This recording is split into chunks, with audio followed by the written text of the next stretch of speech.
রাজদেব চ্যাটার্জিকে বাড়িছাড়া করে উচিত শিক্ষা দিল বিদ্যা। সম্পূর্ণ জানতে ভিডিওটিতে একটি লাইক করে দেখতে থাকো। গল্পের শুরুতেই দেখা যায় যে প্রফেসর বিবি খুবই কান্নাকাটি করতে থাকে। রাজরিত তখন বলে, প্লিজ বিদ্যা, তুমি এইভাবে ভেঙে পড়ো না, কারণ আমি তোমাকে খুব ভালোবাসি। আমার সারাটা মন জুড়ে শুধুমাত্র তুমি আছো। তুমি যদি এইভাবে ভেঙে পড়ো তাহলে আমার কতটা খারাপ লাগে বলো তো। বিদ্যা তখন বলে, পারছি না, আমি আর এই যন্ত্রণা সহ্য করতে পারছি না, আমার যে খুবই কষ্ট হচ্ছে। তখনই বিদ্যার কথা শুনে রাজরিত বারবার করে বিদ্যার কাছে থাকতে চায়, বিদ্যাকে জড়িয়ে ধরতে চায়, কিন্তু বিদ্যা তখন বলে, না, আমার এসব কিছু চাই না, আমি আমার মতন ভালো আছি আর সেটাই আমাকে থাকতে দেওয়া হোক। আমি না কোনোদিনও কিছু পাইনি, সবটাই নিজের যোগ্যতায় অর্জন করে নিয়েছি। আমার মা যখন আমাকে ছেড়ে চলে গেছে তখনই আমি বুঝতে পেরে গেছিলাম যে আমার জীবনের লড়াইটা আমাকেই লড়তে হবে।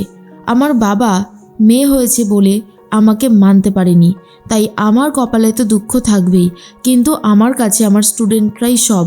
আমি কোনো দিনও আমার স্টুডেন্টদের পিছন ছাড়ব না, ওদের সাথে সবসময় থাকব, ওদের আপদে বিপদে আমি ঝাঁপিয়ে পড়বই, কেউ আমাকে আটকাতে পারবে না। তখনই রাজরিত বলে, আমি জানি বিদ্যা, তুমি তোমার স্টুডেন্টদেরকে খুব ভালোবাসো, কিন্তু একটা কথা মাথায় রেখো, তোমার সাথে সবসময় আমি আছি, তোমার কোনো রকমের ক্ষতি হতে আমি দেব না। এই বলে রাজরিত চলে যায়, কিন্তু বিদ্যা খুবই কান্নাকাটি করতে থাকে আর ভেঙে পড়েছে। অন্যদিকে রায়া কথা বলতে থাকে। রায়া অঞ্জলিকে বলে, কিরে তুই না পড়ে এখন গান করছিস? অঞ্জলি বলে, শোন না, আজকে তো ভ্যালেন্টাইন্স ডে, আজকে আমাদেরকে কেউ একবারও ভালোবাসার কথা বললো না রে, একটা গোলাপও দিল না। কাল মহাশিবরাত্রি, শিবরাত্রিতে বাবার মাথায় জল ঢেলে একজন প্রকৃত ভালোবাসার মানুষকে চাইব। এর মাঝখানে ফোন বাজতে থাকে রায়ার। রায়া যখন ফোনটা ধরে তখন ফোন করে শ্রাবণ আর বলে, কে বলছেন? শ্রাবণ তখন বলে, নাম্বারটা সেভ করে রাখুনি? তাহলে কি করে হবে বলো তো, নাম্বারটা সেভ করে রাখলে তো খুব ভালো হতো। এরপরে রায়া বলে, তুমি কেন ফোন করেছো? শ্রাবণ তখন বলে, ফোন তো আমাকে করতেই হতো, কারণ ফোন ছাড়া আর কি কোনো গতি আছে? আমি যে তোমাকে খুব ভালোবাসি রায়া, তোমার জন্য একটা অনেক উপহার পাঠাচ্ছি, ঠিক আছে, তুমি সেটা দেখে নাও। এর মধ্যেই দেখা যায় বেলটা বাজতে থাকে, আর তখন দরজা খুলতেই দেখা যায় একটা গোলাপ সুন্দর পাঠিয়েছে আর কার্ড, যাতে নাম লেখা রয়েছে শ্রাবণের। আর সেটা দেখার পর প্রচণ্ড রেগে যায় রায়া আর বলে, কিচ্ছু লাগবে না, আমার কিচ্ছু লাগবে না। এরপর শ্রাবণ ফোন করে বলে, এত সুন্দর উপহারটা তোমার জন্য পাঠালাম আর তোমার কি না পছন্দ হলো না? রায়া, উপহারটা রেখে দাও না, খুব ভালো লাগবে। দেখো, এই রকম করো না কিন্তু, কারণ আমি তোমাকে খুব ভালোবাসি। রায়া ফোনটা কেটে দেয়। আর অন্যদিকে ফোনে কথা বলছিল যখন রায়া, তখনই বুঝতে পারে শ্রাবণ কখনো বদলাবে না। এর মাঝখানে রাজদেব চ্যাটার্জি এসে বলে, যেভাবেই হোক কালকের মধ্যে হোস্টেলটা খালি করে দাও, কারণ ওই হোস্টেলে আর কাউকে রাখা যাবে না, অনেক হয়েছে, এবার অন্তত হোস্টেলটা খালি হওয়ার দরকার। তখনই শ্রাবণ বলে, চিন্তা করবেন না, কালকের মধ্যে একটা ব্যবস্থা হয়ে যাবে। এরপর সকাল হতেই দরজাগুলো জোরে জোরে ধাক্কা দিতে থাকে। দরজা খুলতেই শ্রাবণ তার টিম নিয়ে চলে আসে আর সবার জিনিসপত্রগুলো ছুঁড়ে ছুঁড়ে ফেলে দেয়।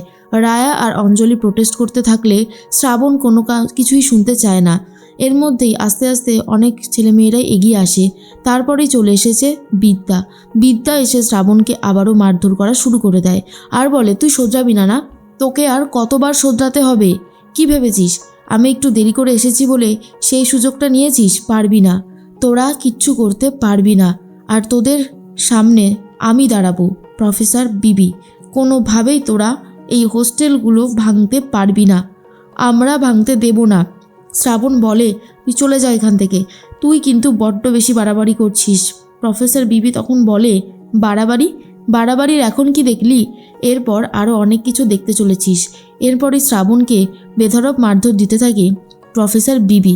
ঠিক সেই মুহূর্তেই সমস্ত স্টুডেন্টরা প্রফেসর বিবির কাছে আসে আর বলে, ম্যাডাম, আপনি ছিলেন বলেই হয়তো এই যাত্রায় সব কিছু রক্ষা পেয়েছে। প্রফেসর বিবি বলে, আমি তোমাদের সাথে সব সময় আছি আর থাকবো, তোমাদের কোনো ক্ষতি হতে দেব না।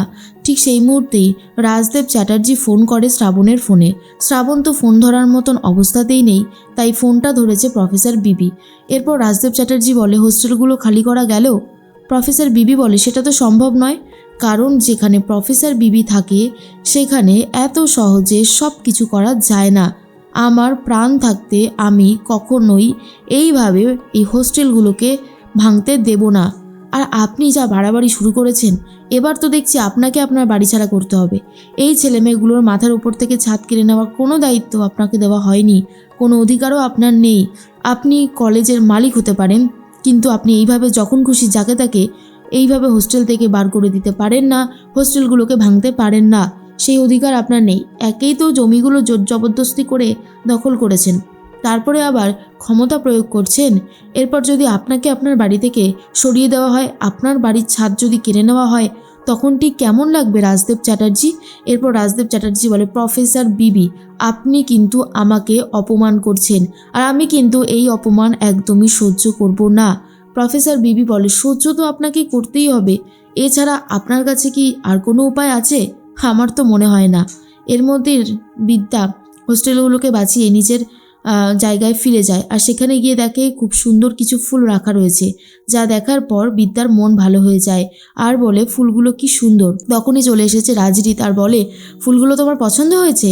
আমি নিয়ে এসেছি ফুলগুলো। বিদ্যা তো অবাক হয়ে যায় যে ঘরের ছিটকেনি দেওয়া তালা মারা তবু কি করে আসলো। এরপর রাজরিতকে বলে, আপনি কি করে আসলেন? রাজরিত বলে, দেখো, তোমার মন তো আমি চুরি করতে পারিনি, কিন্তু এই ঘরের চাবি আর সমস্ত কিছু আমি একদম মুখস্থ করে ফেলেছি, আর চাবি তো ঝেড়ে দিয়েছি, তাই তো এই ঘরে ঢোকা অনেক সহজ হয়ে গেছে। দেখা যায় রাজরিতের কাণ্ড দেখে রীতিমতো বিদ্যা হাসতে থাকে। আর অন্যদিকে তখন রাজরিত বলে, খুব ভালোবাসি তোমাকে, বারবার তোমার কাছে আসতে চাই, বারবার তোমার সাথে কথা বলতে চাই, তোমার সাথে থাকতে চাই, কিন্তু তুমি আমাকে ফিরিয়ে দাও। বিদ্যা, আমি তোমাকে ভীষণ ভালোবাসি। আর এটা শোনার পর বিদ্যা আর কিছু বলতে পারে না।